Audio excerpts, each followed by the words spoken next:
Yeah, this is such a cool test because it is you trying to think of the series as a geometric series. Because we use ratio, the concept of ratio was used in a geometric series. Let's write it down. Remember, if you had a geometric series,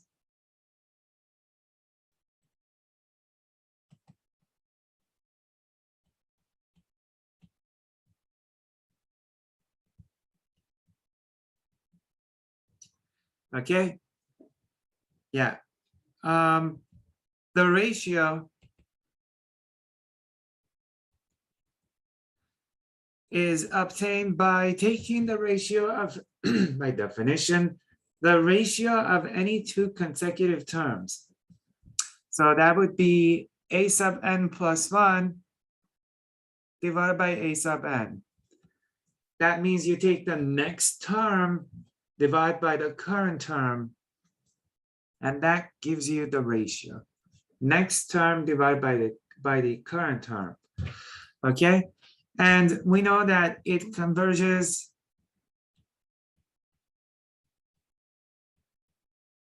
if this ratio is less than 1 in absolute value and diverges if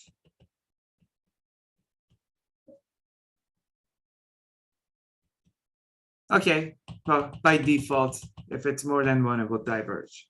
Okay, it will converge if it is an absolute value less than 1, which means that if r is less than 1, absolute value of r is less than 1, it means that the terms of the series get small fast enough. They get so small that when you add them up, the sum is finite.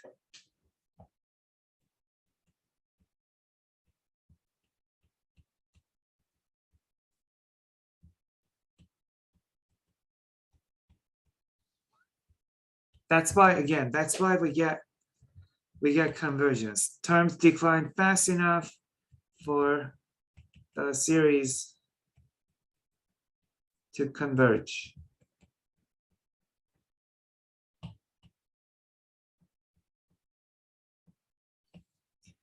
Ratio, in a way, measures the rate of growth or the rate of decline.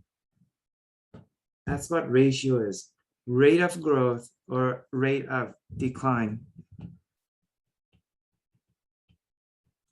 Ratio R, rate.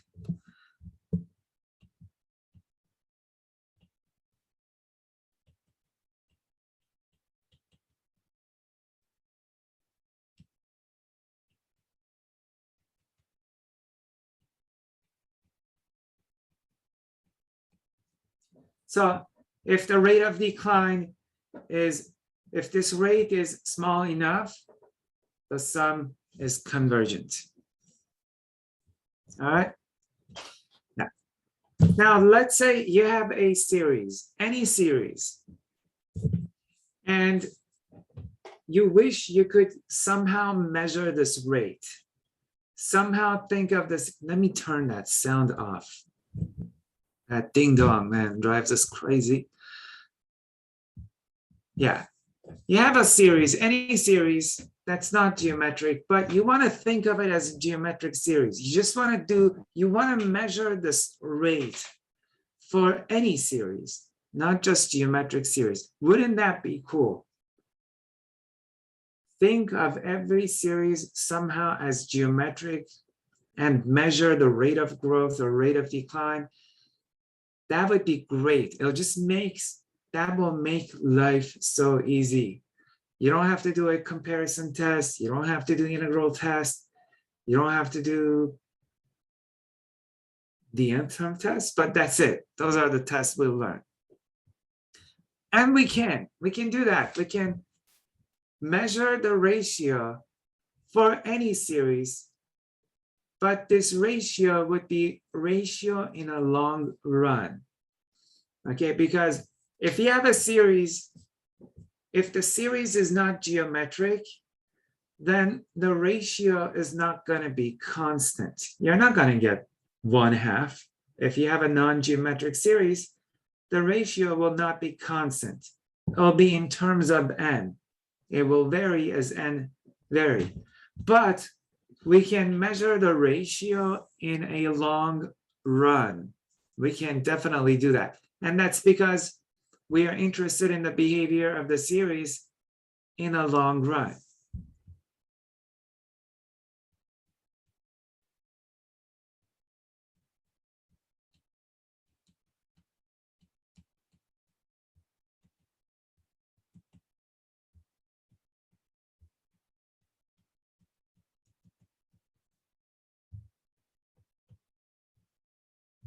Of a series,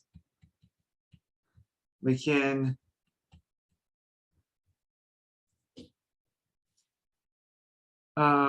look at the ratio of any ratio of consecutive terms an plus 1 and an are two consecutive terms. Okay, in a long run. All right, so you're gonna calculate a sub n plus 1 divided by a sub n for any series. If it's geometric, you're gonna get a constant, and you can make your decision with that. If it is a non-geometric, then you look at it in a long run by taking the limit as n goes to infinity.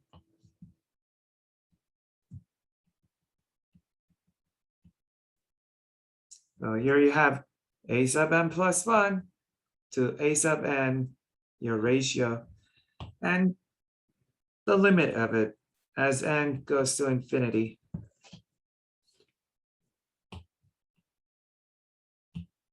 Ratio in a long run.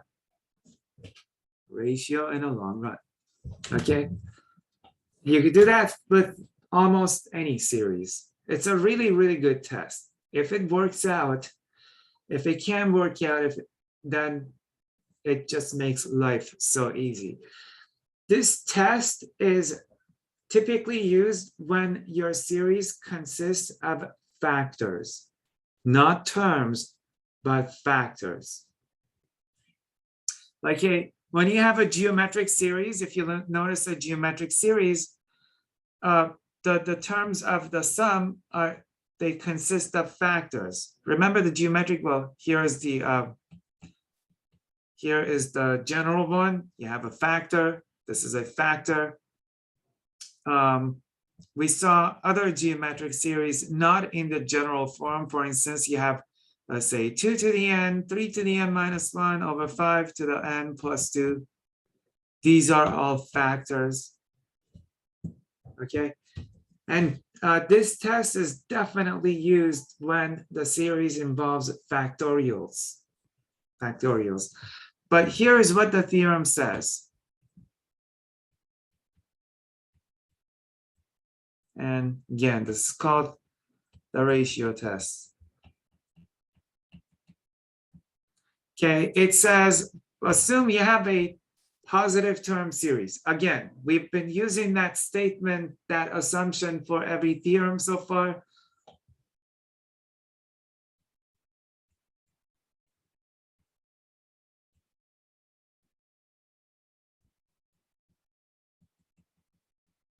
So a positive term, or it could be eventually positive term.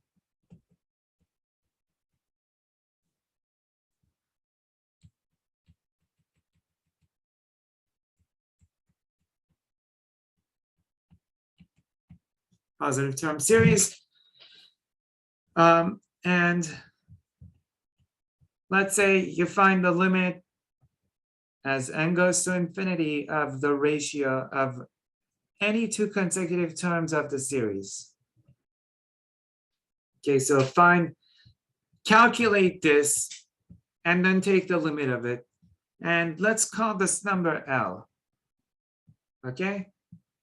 L stands for limits. You can call it little r if you want, but I'm not going to use little r because r is used for ratio of a geometric series.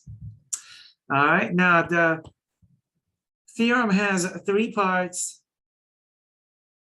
Number 1 says that if L is between 0 and 1, including 0, then the series converges.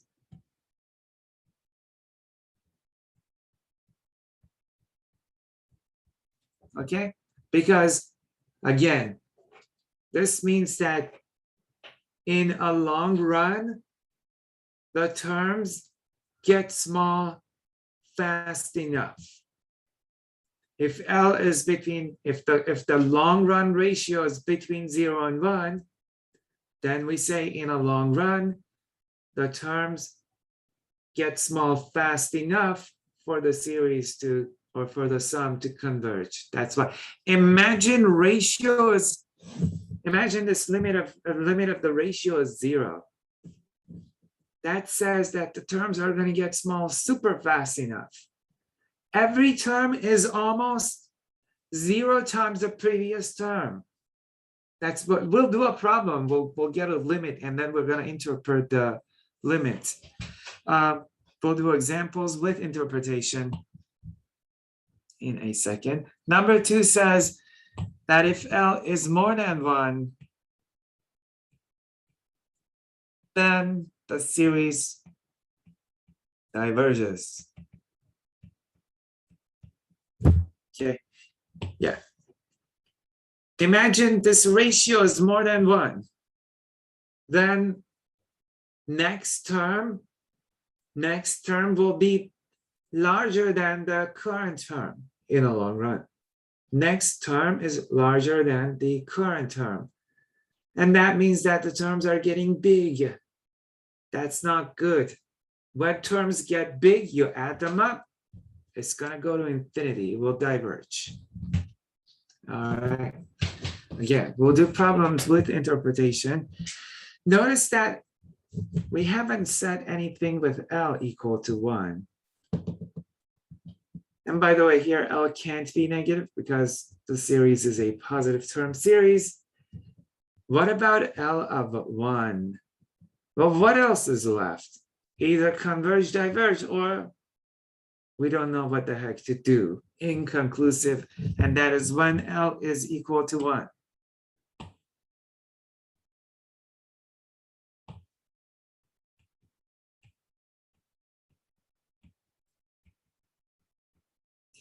Then the series may converge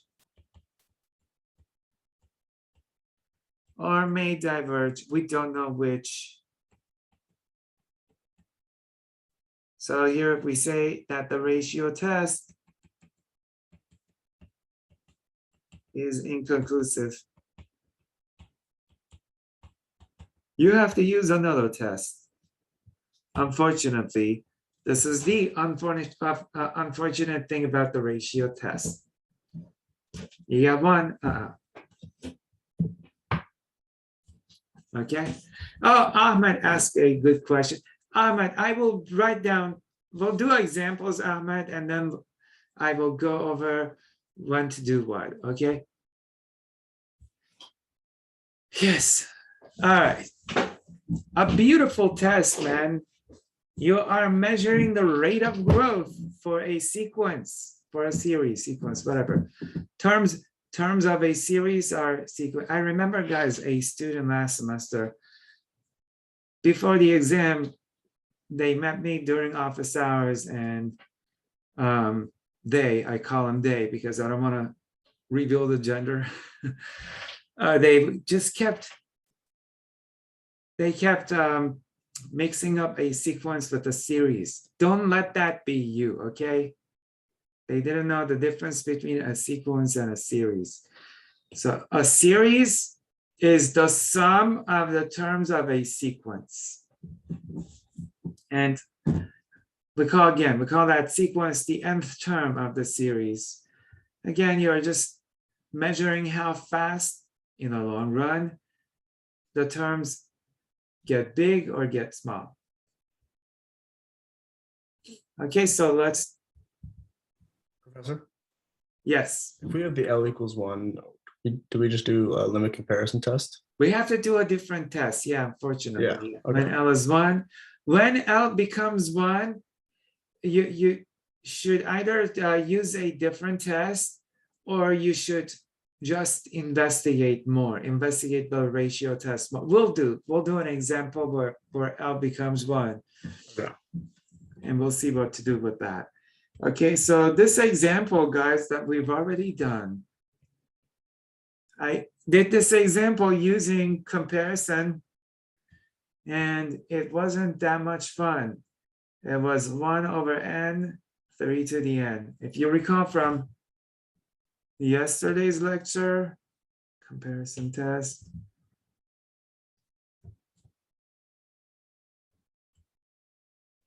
Yeah, this problem. So look at this nth term, guys. Look at the terms of the series, factors. Okay, factors. All right, we'll do ratio test. All right, it's really cool. So for the ratio test, you're gonna do the limits as, please guys, pay attention to the algebra. The limit of a sub n plus 1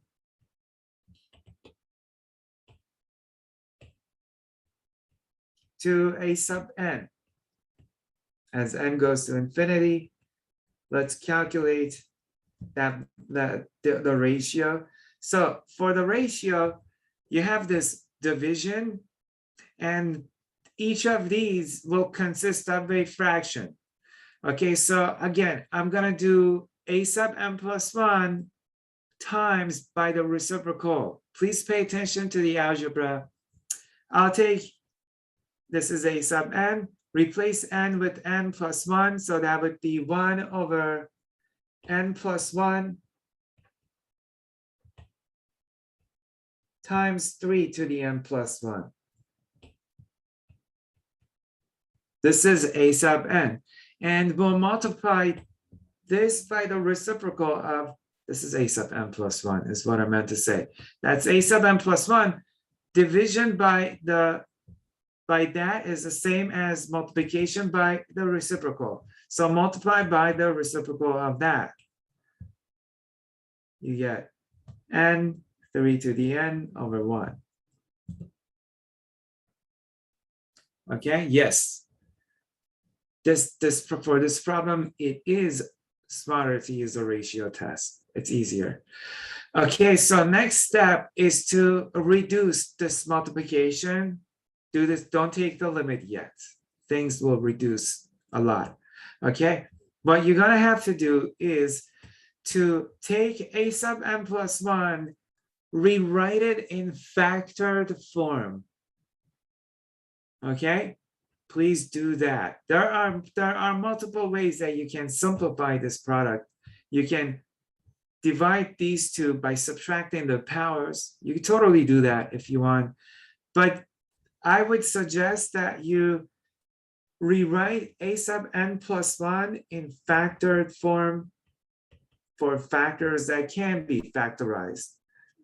So for instance, for n plus 1 is just n plus 1, but 3 to the n plus 1 can be written in factored form as 3 to the n times 3.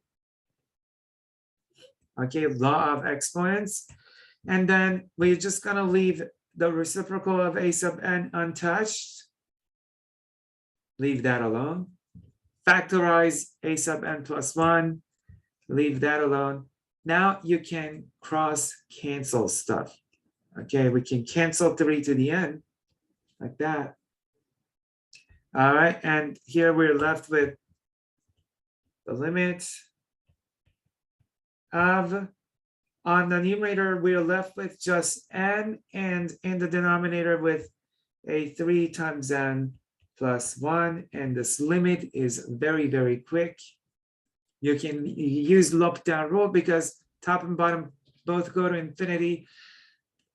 Or we know that top and bottom are of the same degree, so just take the ratio of the leading coefficients, or just look at the dominant terms. The dominant term on top is n, bottom is 3n.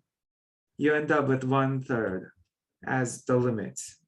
You could do L'Hopital rule. Take the derivative of top, you get 1. Derivative of bottom is 3, and there you go. 1/3 is L, and that is a number between 0 and 1. Okay.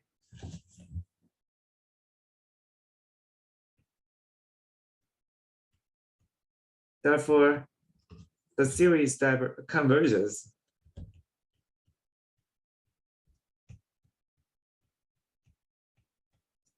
by the ratio test. T stands for ratio test. Okay, very cool, very quick. But don't just do the problem. Try to interpret the problem for yourself. What does this mean? Well, this means that in a long run,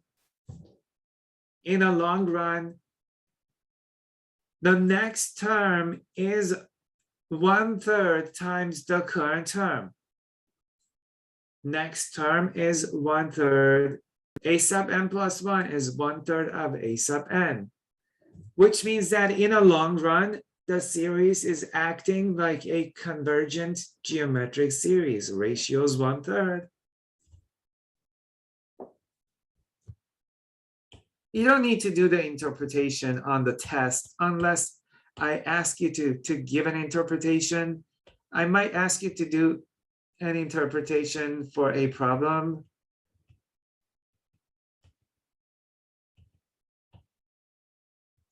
But this is, again, a long run thing because we are taking the limit as n goes to infinity. In a long run, or you can say eventually. That's better, eventually.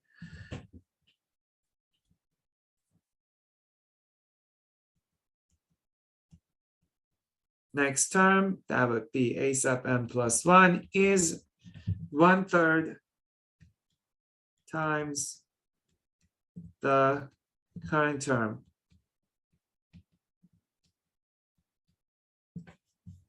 Okay, so the series acts like a convergent geometric series in a long run, or eventually. I don't know why I did not use eventually instead of writing in a long run. Less writing. The less writing, the better. But yeah, that's what it means. Okay, really cool, really quick, no thinking. It's just algebra, and you'll be done with it. Okay. So again, if you were to expand this series, just keep writing the terms out. Just keep writing terms again and again. At some point, the series is going to become like a geometric series. You can try it if you want.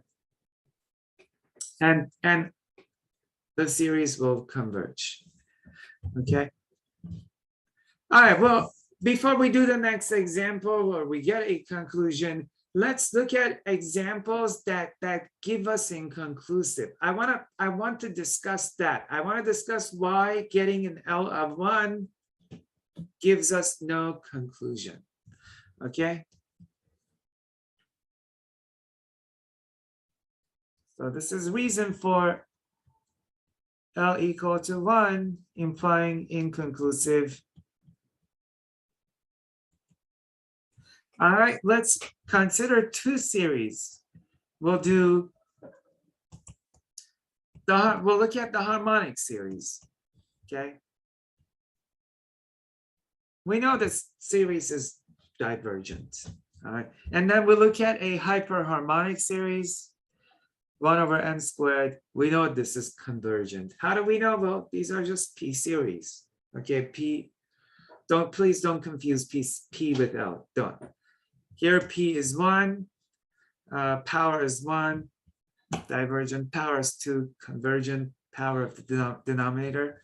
Okay, but let's do a ratio test on both of these. Okay, we'll just do limits of an plus 1 to an.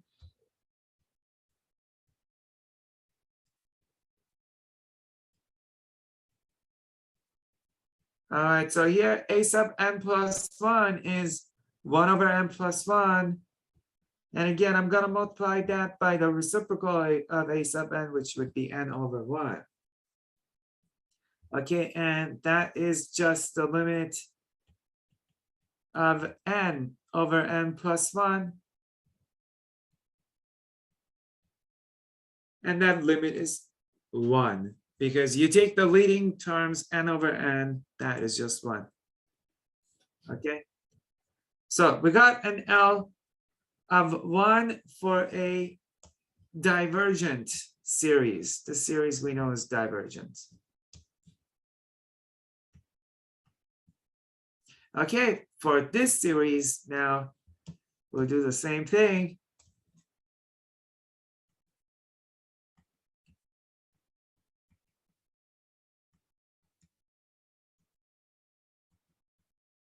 All right, again, a sub n plus 1 is you replacing n with n plus 1, so it becomes n plus 1 squared. Multiply again by the reciprocal of a sub n, which is n squared over 1. And this turns out to be the limit of n squared over n plus 1 squared. Again, look at the ratio of the leading terms. On the top, it's n squared. Bottom is also n squared. N squared over n squared is 1. And that should tell you why this scenario is inconclusive, doesn't it? It should.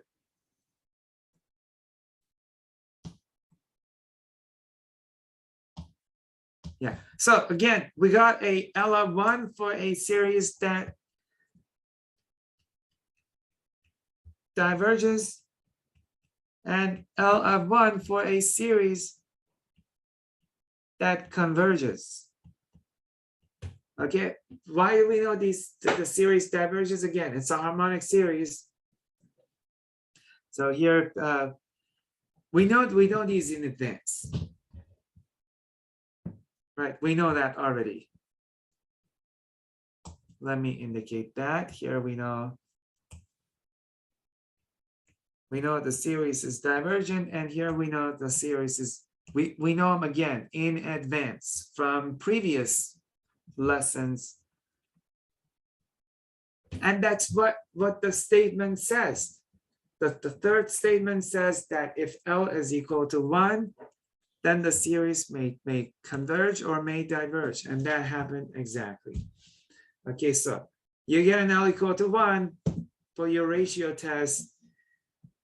We have no conclusion. You have to do another test, or you have to investigate further. And again, we'll do an example like that. Okay, I don't need to do anything for these because I know again, we know these are just P series. Third time I said that. All right. So again, guys, use the ratio test when terms of a series, when the sequence or the nth term of the series consists of factors. That is the best advice I can give. I would not give that advice to anyone. I've been giving this advice to you guys and my last Math 8 class. Okay, previous Math 8 classes, and I've taught like 20 of them probably. I never said to anyone when to use what, but I'm telling you guys that now. Okay.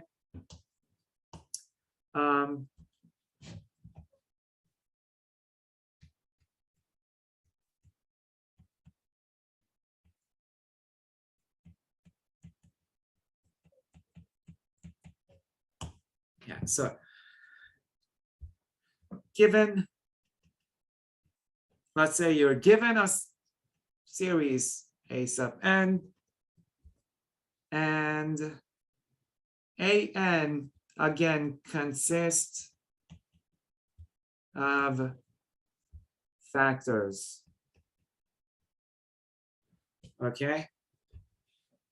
Yeah, if this happens, you could use the ratio test. So what does this mean? You have an A sub n.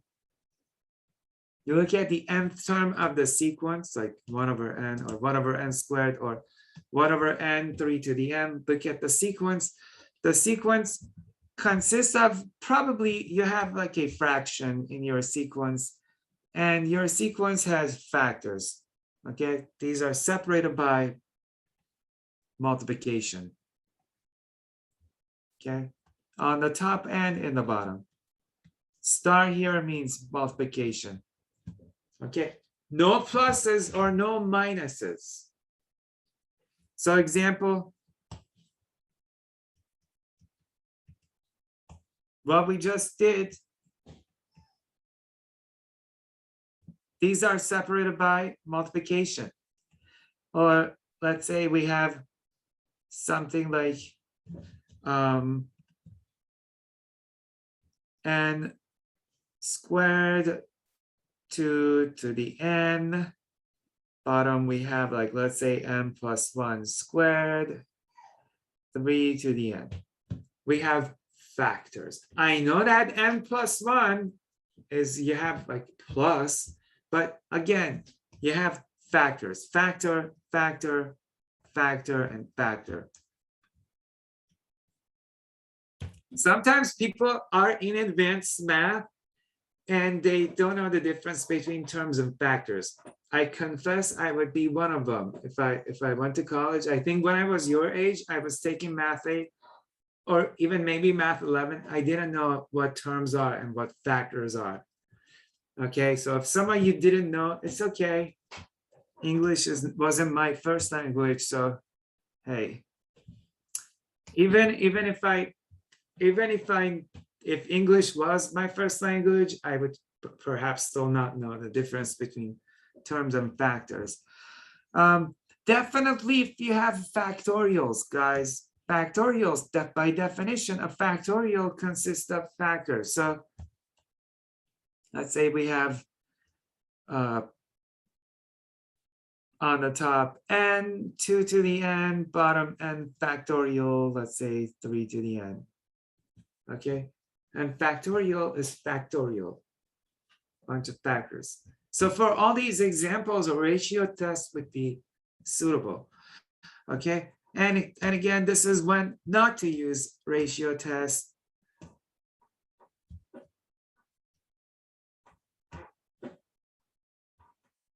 Yeah, this is when comparison is good. Limit comparison.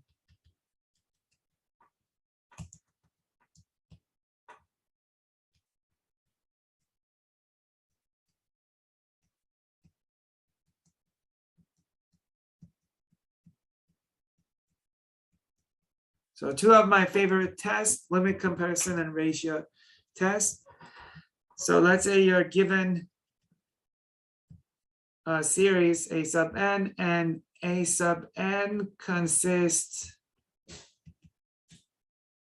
of terms. Okay, so you have A sub n equal to, terms are separated by pluses.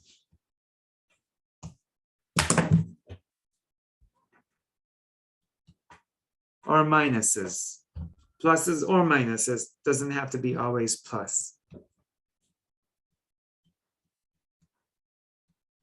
Why is limit comparison good? It's because you can take the dominant term on top and the dominant term in the bottom. You take the dominant terms, okay? Limit comparison test is suitable because we can take dominant terms. Okay, and that becomes your sequence B sub n compared to the series of B sub n. And we did plenty of that yesterday. All right. Professor, Yes. so is there just never a time to use the basic comparison test then? Oh, you can use basic comparison. I don't know. Yeah, basic comparison. Let me think. You can, for certain series, you can use base. It's easier to use, maybe not easier. I'm trying to think. There are some series where you can use basic comparison. Notice that you can use basic comparison anytime. You can use basic comparison anytime. It's these tests can be used anytime as long as they're not inconclusive. Limit comparison and basic comparison are never inconclusive. So you can use both of them for any series. But the question is, which is easier, you know? It turns out that the limit comparison is just the easiest of the two most of the time. And sometimes basic comparison is easier for certain series. Yeah, I will do a question where you kind of are forced to use basic comparison. I will do that when I have time. I will promise you. Okay, but let's do more ratio test problems before I run out of time. Guys, please ask me questions if you have more questions. But on the test, if I really want you to use a certain test, because I know that that test is the most efficient way to go, I will tell you, okay?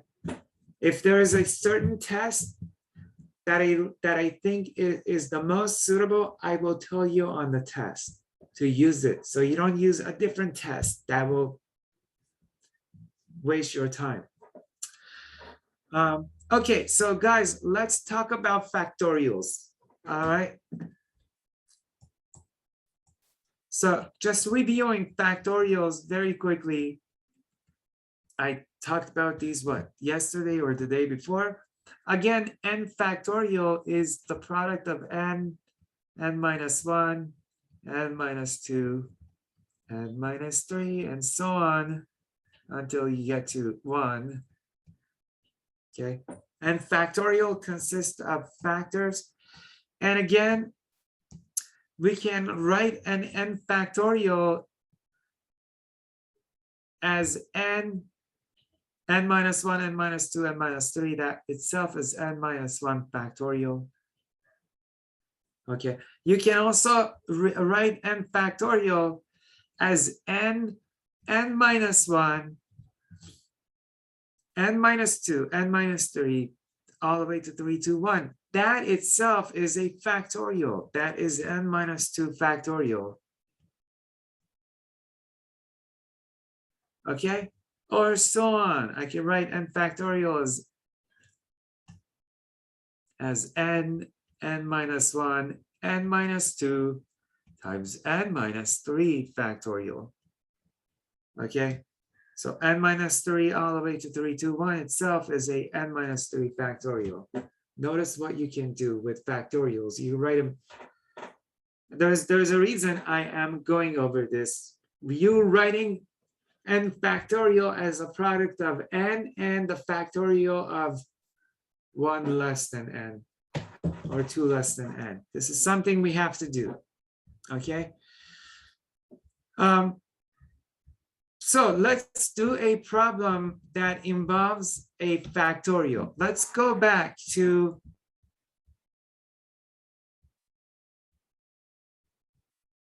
I want to go over a couple of things that you can't do with factorials, guys. So this is like a warning.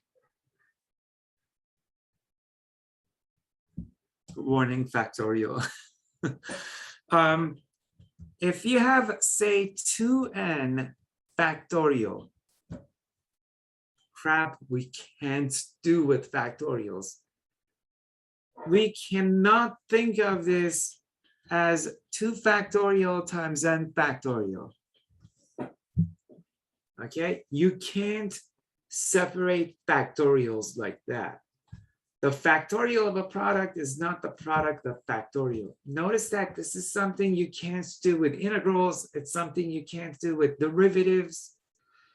And the reason for it is because imagine n is 2.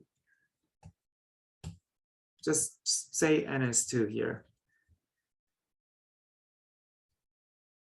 So the left-hand side is going to be 2 times 3 factorial, right? I'm choosing, actually, let's choose 3 for n, it's easier.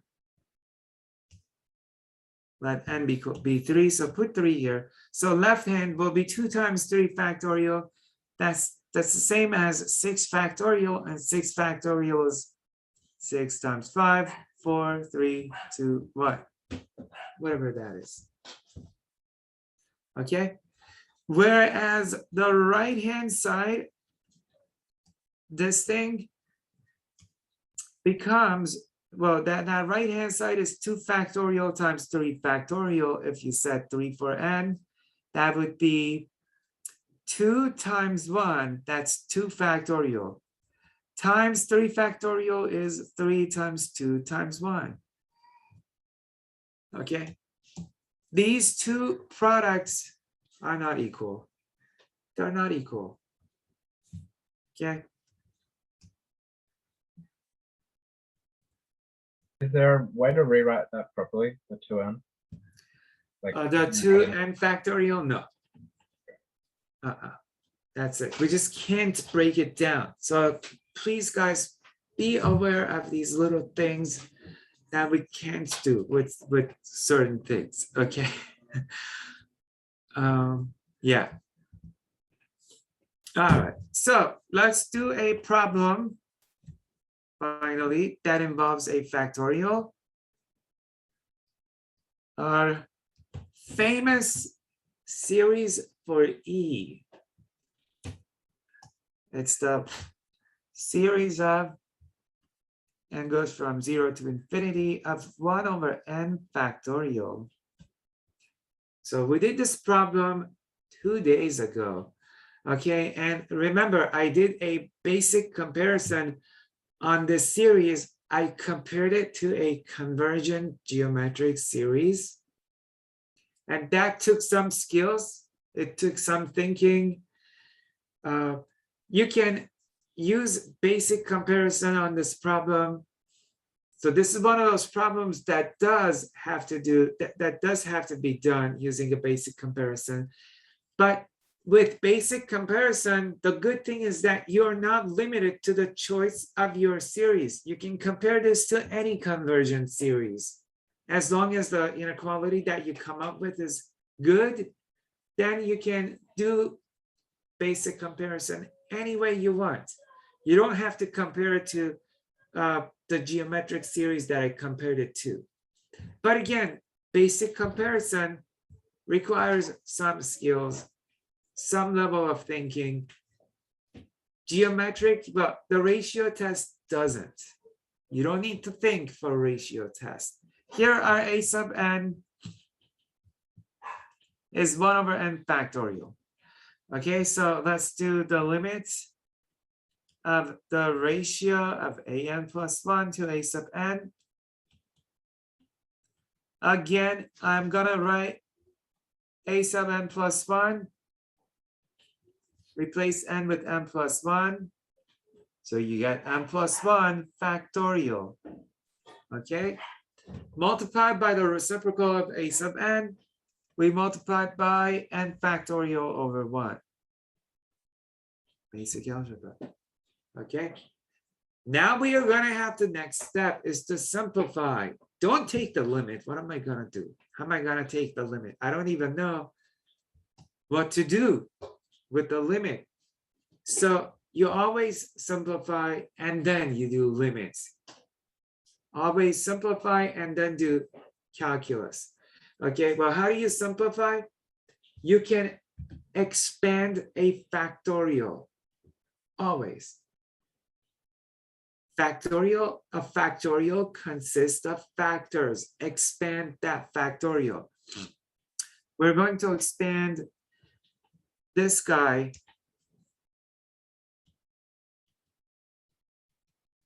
Okay. So when you expand it, first factor is n plus 1. Okay. And then the next factor is going to be 1 less than n. It's 1 less than n. So next factor is going to be n. And the factor after that is going to be n minus 1, n minus 2, n minus 3, and so on. Let me actually do that algebra over here for you. See, n plus 1 factorial. If I expand this, first factor n plus 1, second factor n, third factor is n minus 1. By definition, we'll just go down by 1. The next factor is 1 less. So n minus 2, you keep doing this until you get to 1. Okay? Now, notice that I can rewrite this product. Look at that product, n minus 1, n minus 2. That is just n factorial. Okay, so here we have n plus 1. That whole thing is n factorial. Let me write that in blue.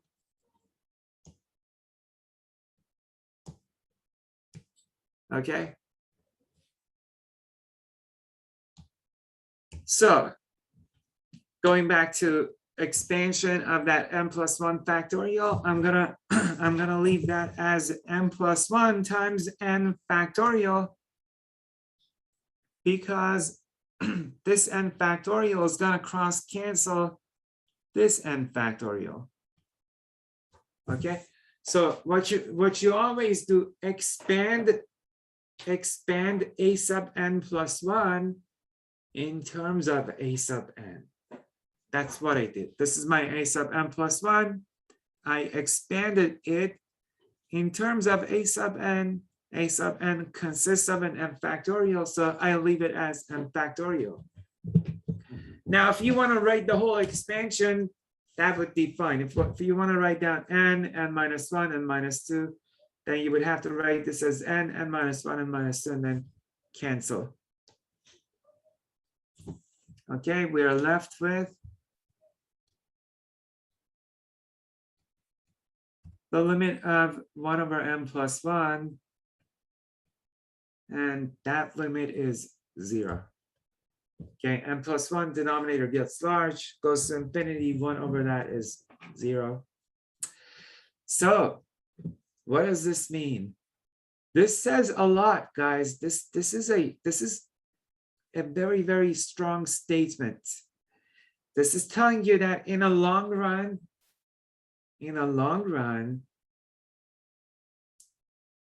the next term is 0 times, almost 0 times the current term. You see why that is very strong. It is a really strong statement. It is telling you that the terms are getting small, super fast. I don't even know what terminology to use. Really fast. Terms are getting small really fast. Again, next term is almost 0 times the current term. That's what it's saying. So you're eventually adding a bunch of zeros. You are eventually adding a bunch of terms that are so small that we could think of them as 0. So the series is convergence. Okay.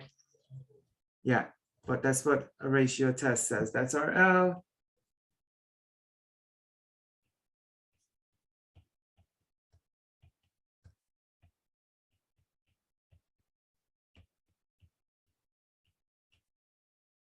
By the ratio test. Okay, Again, always do the interpretation in your head. What does the limit mean?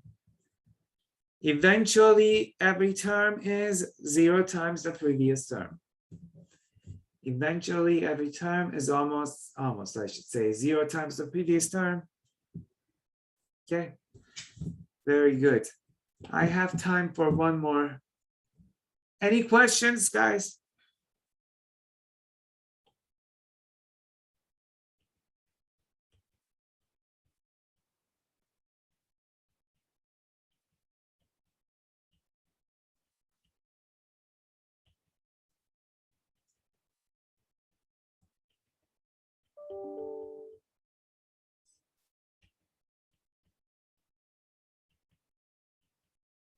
Terms decline really fast. That's why it's convergent. Can I do example that has terms and factors? No. Why would I do that? Ahmed, you do a limit comparison on that. What do you mean it has terms and factors? You can't, if it's terms and factors, you just have terms, man. So that you just have, you have to do limit comparison. Terms take over. So you're talking about 2 to the n plus n divided by, like, let's say 3 to the n plus n squared. You're talking about, okay, so let's say I have n 2 to the n, you have factor, just do base limit comparison. Ignore that, you end up with this.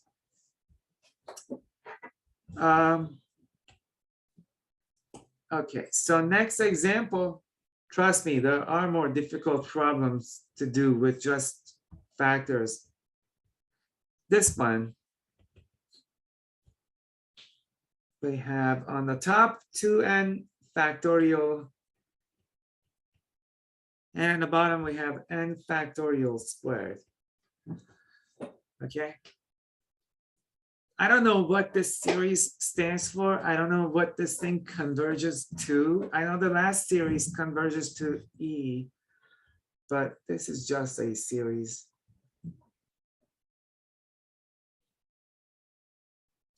So A sub n is that. And again, we're going to do, there's just a lot of algebra involved. We're going to do the limit of the ratio a n plus 1 to a sub n. Okay, so again, replace n with n plus 1. Okay, let me just do that in a different color so you'll see. Yeah, so on the top we have, I'm going to replace that n with n plus 1. So it'll become a 2 times n plus 1.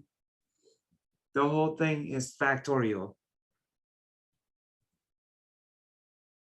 Again, this is not a 2 factorial times an n plus 1 factorial. 2n plus 1 is inside the factorial. And in the bottom, same thing, replace n with n plus 1. So you get n plus 1 factorial. And that thing is squared. Okay, and we're going to multiply by, again, the reciprocal of a sub n, which is n factorial squared over 2n factorial. All right, have a lot of patience, please.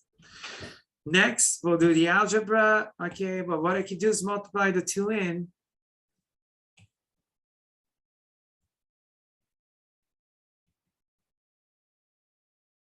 Okay, on the top, we have a 2n plus 2 factorial. Okay, in the bottom, there is no multiplication to be done. We're just gonna leave that. And plus 1 factorial, and then we're gonna square that later. Leave that. Okay. So next step is expansion of a sub n plus 1. That's what you always do. with these questions. Like the previous question, here is a sub n plus 1. We expanded that. I wrote that in factored form. You're going to do exactly the same. You're going to expand these factorials, and we are going to leave a sub n alone. Expand a sub n plus 1 in terms of a sub n and leave a sub n alone, because we're going to get a lot of cancellation. A lot. Okay, so guys, pay attention. Let's expand that 2n plus 2. And I'm gonna keep, look, I'm gonna keep a sub n. We'll leave that alone. Always leave a sub n alone. It's just gonna get killed soon. Okay, and expand. Let's expand that factorial. When I expand it, the first factor is just 2n plus 2. Okay, and then the next factor is gonna be 1 less. You always go down by 1. So next factor is going to be 2n plus 1. Guys, what is the next factor? It's 2n. 2n. Yes, we just go down by 1 every time. So 1 less than 2n plus 1 is going to be 2n. Okay, and then the next one will be 1 less, 2n minus 1, 2n minus 2, 2n minus 3, 2n, 2n minus 1, 2n minus 2. All that is just the same thing as 2n factorial. Okay, don't write down the whole expansion, because we have a 2n factorial that is going to cancel the 2n factorial. Really Yeah. quick, we can expand as much as we want as long as we just have the factorial at the end of it. Yes, yeah. Right. Yeah, but I expand, as I said, I'm going to expand in terms of a sub n. So when I get to that 2n, it's matching that 2n, I'll leave it. Okay, with this n plus 1 down here, expand it in terms of a sub n. First factor is n plus 1. Next factor is n. Okay, so you have n, n minus 1, n minus 2, n minus 3. That's just the same thing as n factorial. Leave that alone. Just like the last problem. Okay, why did I leave it as n factorial? Because it's going to cancel that n factorial squared. Okay, now you're going to simplify.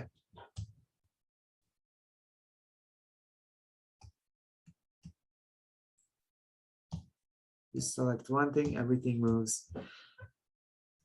Almost done. Okay, so here we have this 2n canceling that 2n factorial. And then here I have a n factorial squared canceling that n factorial squared. The square here is out. So on the numerator, we get 2n plus 2 times 2n plus 1. In the denominator, we get n plus 1 squared. Okay, we're done with the simplification. Now you take the limit. All right. The limit is hopefully obvious, guys. To take the limit again, what you can simplify this more. We can simplify this more, guys. You can factor out a 2 from here. Simplify as much as you can, please. Factor out a 2 from that 2n plus 2. Yeah, 2 times n plus 1. And one of the n plus 1s can cancel. We'll cancel that, one of those. So the ultimate, the most simplified version of the ratio is 2 times 2n plus 1 over n plus 1. As you see, guys, this series is not geometric. This is not a geometric series because the ratio is not constant. the ratio is in terms of n.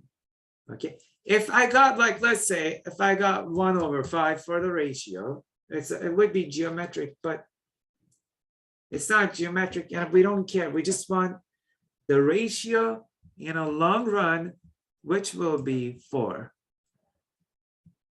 Okay, again, take the ratio, take the leading term on top and bottom.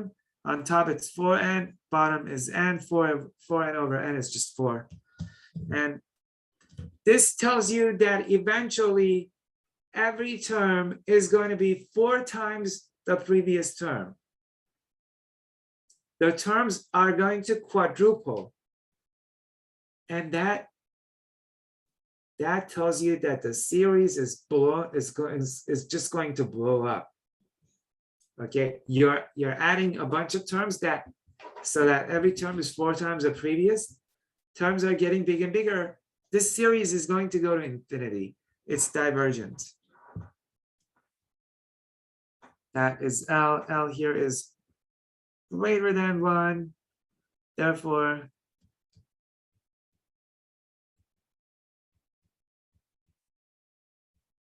by the ratio test, terms quadruple eventually. Terms are increasing. Yep, so when you come back tomorrow, we'll do an example where you find the limit and the limit is 1. Okay, so you might feel like we're stuck because the ratio test is inconclusive, but we're gonna work it out somehow. But I will see you tomorrow. Thank you, Professor. Thank you. Hey, you're welcome. Thank you. Professor, Have a good slightly day, off guys. topic. Slightly off topic question. Do we have class next Thursday? Because I'm getting conflicting answers from my professors. Is there a, hold on, is next Thursday Veterans Day? I think it is, and one of my professors says we have class, one says we don't. No, so, we don't. We okay. don't have, yeah, it's Veterans Day, for God's sakes. Yeah. That, Okay. that is such a holy day for me, you know, it's definitely not, we definitely don't have class. Okay. Thank you, Professor. See you All tomorrow. right, guys. Sure, see you.